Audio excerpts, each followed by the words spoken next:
جواہر لال نہرو کا نام پیش کیا کہ میں ان کا نام پیش کرتا ہوں کہ اگلے ٹرم کے لیے جواہر لال نہرو کو پریزیڈنٹ کانگریس کا بنایا جائے۔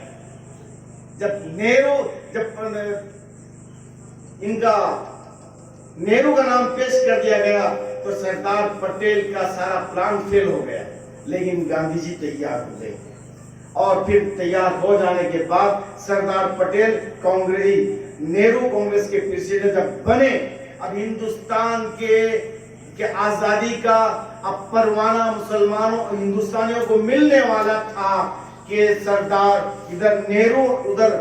آپ کے مسلم لیگ کے بانی محمد علی جناح نے ٹو نیشن تھیوری پر عمل کرتے ہوئے پاکستان کے نام پر، اسلام کے نام پر الگ ملک کا مطالبہ کر دیا۔ تو ملک کو بانٹنے میں صرف محمد علی کا بھول نہیں ہے، اس میں شیام پرساد مکھرجی اور سردار پٹیل اور ادھر آپ کے ساورکر اور اس کا پورا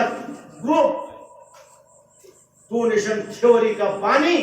انہوں نے پورے ملک کے ماحول کو خراب کیا۔ ادھر مولانا حسین احمد مدنی، مولانا ابوالکلام آزاد اور مولانا حفظ الرحمان، ان لوگوں نے پورے ملک کے اندر گھوم کر مسلمانوں کو سمجھایا کہ مسلم لیگ کو سمجھو، یہاں تک کہ مولانا ابوالکلام آزاد نے دلی کی جامع مسجد کے سیڑھی پر کھڑے ہو کر جو آخری بیان دیا ہے اردو کا، اس کو اگر سن لو گے اور پڑھ لو گے تو کلیجہ چھلنی ہو جائے گا کہ مولانا ابوالکلام آزاد کا خطاب، اس کے اندر کیا شور تھا اور ان کے دل کا درد کیسا چھلک رہا تھا۔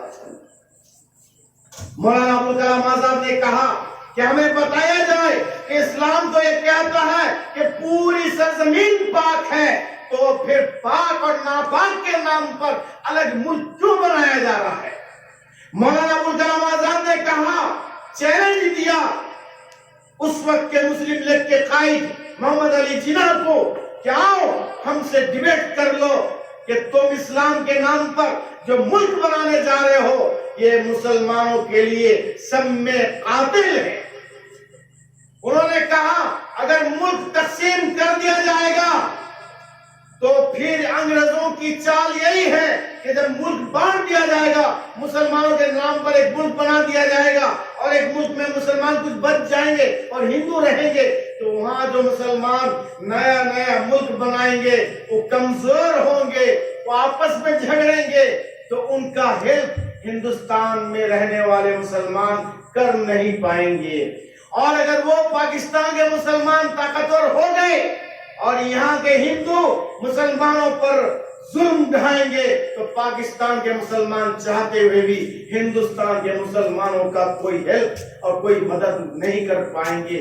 اسی نظریے کو مولانا آزاد نے مسلمانوں کو سمجھایا کہ اسلام کے نام پر یا مسلم قوم کے نام پر ہم اس کے لیے تیار نہیں کہ الگ ملک بنایا جائے۔ یہاں تک کہ مولانا ابوالکلام آزاد نے کہا کہ اگر آسمان سے جبریل امین دلی کی جامع مسجد کے مینارے پر اترے اور اعلان کرے کہ اے ہندوستانیوں، میرے ہاتھ میں آزادی کا پروانہ ہے، یہ آزادی کا پروانہ میں تمہیں دینے کو تیار ہوں، لیکن کنڈیشن یہ ہے، شرط یہ ہے کہ تم ہندوستان کو بانٹنے کے لیے، ڈیوائیڈ کرنے کے لیے، تقسیم کرنے کے لیے تیار ہو جاؤ۔ تو ابوالکلام اس کے لیے تیار نہیں، ابوالکلام تو کہتا ہے اور 100 سال ہم غلام رہنے کو تیار ہیں، لیکن ہم ہندوستان کے بٹوارے کے لیے تیار نہیں ہیں۔